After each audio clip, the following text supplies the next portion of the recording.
Hello friends, I come to you for part 2 of my bookshelf tour, The Second Shelf. I'm also wearing, I don't know if you can see my shirt, this should be the thumbnail. My shirt, it says Snack Attack Nak Sesahe. I got this when I was studying abroad in China, and it's like I wanted one of those shirts that's like you know, like Roman letters, but not making sense. And I think they're trying to say mac and cheese, but the cat is eating pizza. I think that's pizza. Anyway, I thought it was hilarious, and it's not relevant, but yes, my second bookshelf. She's a little messy right now, but I wanted to show the realism, that texture of my bookshelf, and how she normally looks in terms of decor. The only decor item I really have here is this mask from, I got this in Tulum, but it's like, I think made from people in Oaxaca. So cute. Me and my best friend. Me and bestie. I also do normally keep my incense over here, but that is also a new addition. That was a gift for Christmas. Everything else, this was from my last reading wrap-up, and these are some of my TBR books that I have not been reading yet, because I'm still finishing another book. Okay, into the actual shelf. This shelf is more just my literary fiction that I have yet to read. A couple of these I have started but not finished. Yeah, I'm trying to think if I should do it like I did last time, where you were sort of zoomed in and could see the books. I think that's better. I think we'll do that. Hold on. So here, a better view of just the shelf. Starting off, we have Woman Running in the Mountains by Yuko Tsushima, and translated by Lauren Groff.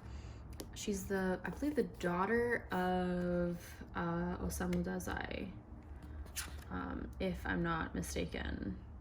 Yes, she's his daughter. This is, I think, about like a single woman with a child and being in like a small town in that kind of cultural landscape.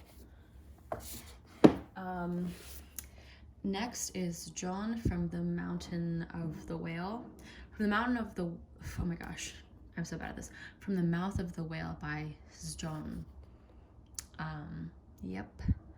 This, he's like one of those like poet, novelist, playwrights. He's worked for Bjork. And yeah, I got this a few years ago from like the Big Strand in New York. This is Gazing at the Moon, Buddhist Poems of Solitude by Saigyo, and translated by Meredith McKinney. I didn't see who translated that other book, but I kind of have something of a little idea of what I want to do with this. It's like a little different, and so yeah, keep an eye out for that. Next up, Dr. Zhivago, classic, and I bought this at a used bookstore in DC. Then we have the Dialogues of Plato, and Lady of the Library. She kind of talked about the order in which you should read these, so I've written that down. I think I've only read 2 of these. 2 of the ones she suggested even, let alone like whatever my plans are for the whole book. Then I have Thomas Pynchon, Crying of Lot 49. No clue what this is about. I bought it in an airport, but I've seen it on a bunch of like, you should definitely read these books lists. Oh, I'll actually take this one out too. These 2, The Face of Another and Secret Rendezvous, are both by Kobo Abe. I bought both of these when I was in desperate pursuit of The Boxman, but I couldn't find it at any bookstore, so I just brought other books by Abe that I saw. And that's how I got these 2.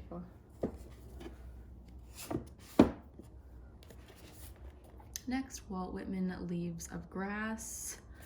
and Ivan Turgenev, Fathers and Sons, was supposed to read this for a college class, but if you remember from my last video, I very rarely ever finish those books, and this particular book talks about like nihilism and like intergenerational like social changes and like how people have different perspectives from their parents and all that jazz.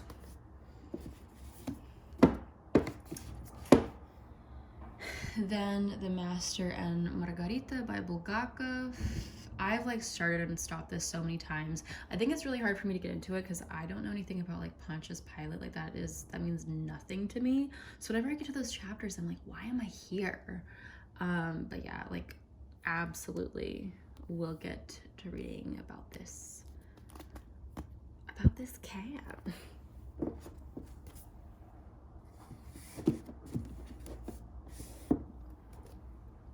Rasputin and Other Ironies by Tefi. No clue anything about this book. It's, I think, a short story collection.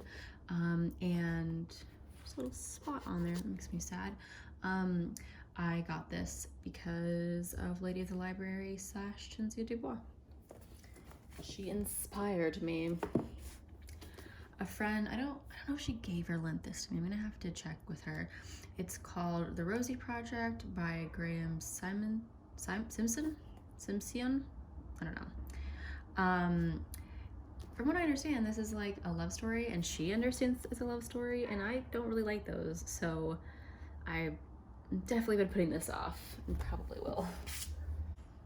Lolita by Nabokov. I think I've told people that I've read this. I have mostly read this, but I have not finished it. I need to get on that.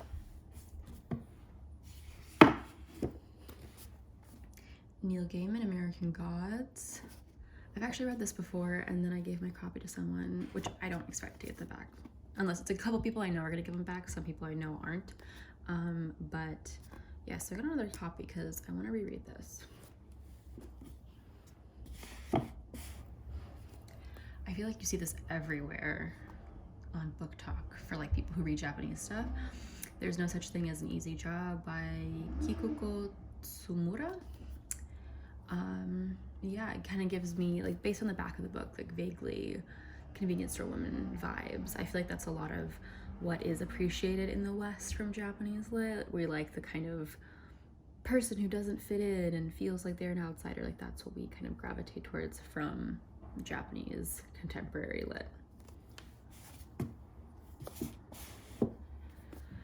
The House of Stone, a novel by Nobuyo Rosa Tsuma.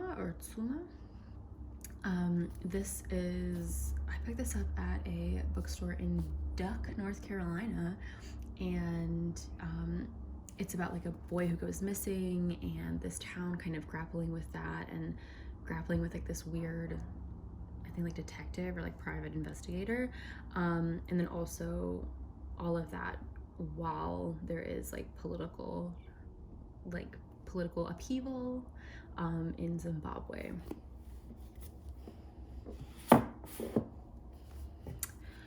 The Gardener from Achakov by Andrei Kurkov. I have a few books by Kurkov that I like really do get into. And this one especially sounds fascinating because it talks about like this man who goes back in time to the Soviet Union, and he has to like grapple with what his family told him about that time versus like what the reality was.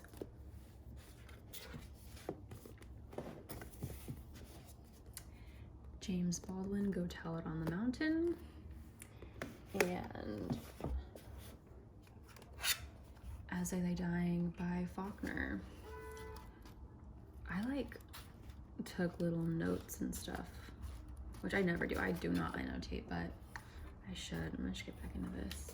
I should read all of the books that I bought. Honestly, that sounds like a great idea. And then this was a gift from my dad so that I can read in the dark. Kind of has a bunch of scratches, but I like it. It's actually very useful.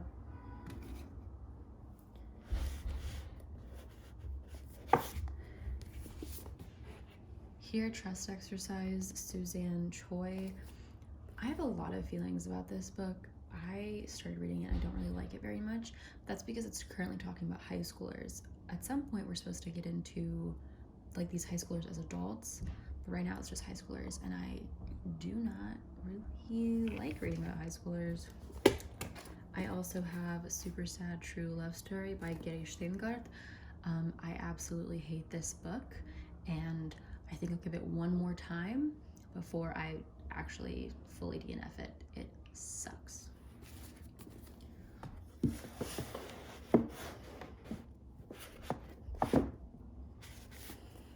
I got this from a used bookstore, and I just kind of think that this is like a very, not aesthetic, it's like tacky in a lovable way. And like I don't even care what it's about. I don't even care what it's called. I just love this tacky cover. It's not actually written by, it's like written by some like English person. Gogol Dead Souls. I've been like craving watching. I know I watched a movie that was based on this, I think, and I really want to rewatch it. But yeah, and it's translated by Richard Bevier and Larissa Wamchowski. And I think those are the same, same translators for War and Peace.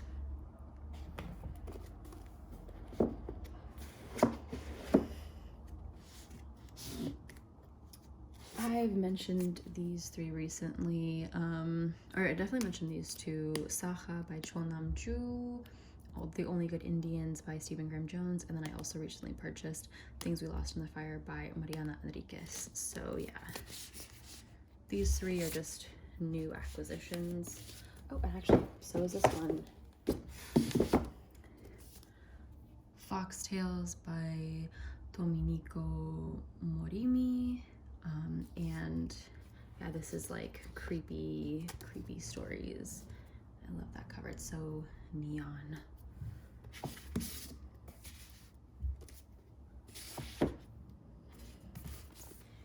Miyako Kawakami, All the Lovers in the Night, and Milkman by Anna Burns. I have this on audiobook too, and I don't know, I just need to get into it because it sounds, and it was really fascinating when I was reading it.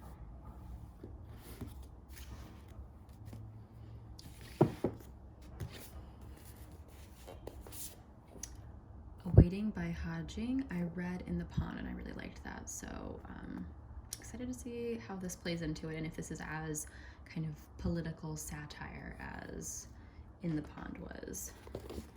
And All the Pretty Horses by Cormac McCarthy. Supposed to read this in high school. Do you think I did? We're taking guesses now.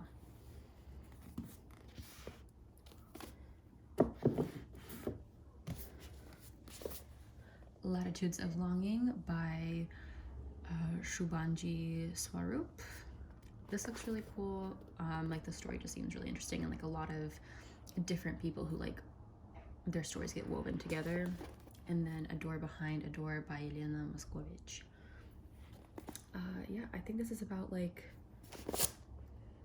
yeah, it's about like a Russian American, Ukrainian American, who like weird stuff starts happening to her.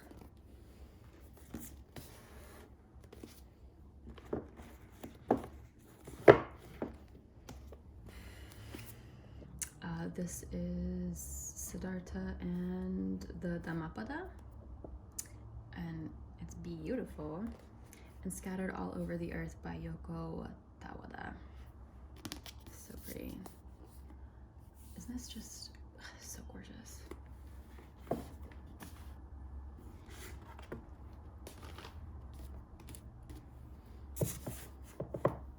And then I have The Subject Tonight is Love by Hafez. Yeah. Very, very beautiful. And in here, I'm not going to take it out, but it is my copy of Babi Yar by Anatoly Kuznetsov. And this is, it's kind of falling apart. I've mentioned this before on the channel. It is one of those sort of documentary fiction where an author takes real first person accounts and then creates a fictionalized story. And it was a really dark, gripping, informative novel. And yeah, I keep it in this glossy bag to keep it safe on my shelves. Anyway, so that's it.